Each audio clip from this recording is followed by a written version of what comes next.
Guys, another activity from me. This time, all you're going to need is a rolled up soccer ball or a tennis ball, any ball. You can have a football if you want, it doesn't matter. And you're going to need a wall.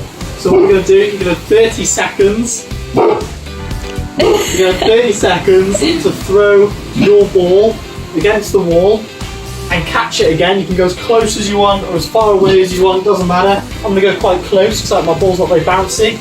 So you're going to throw it against the wall, catch it. That's 1, that's 2, that's 3. As many as you can get in 30 seconds.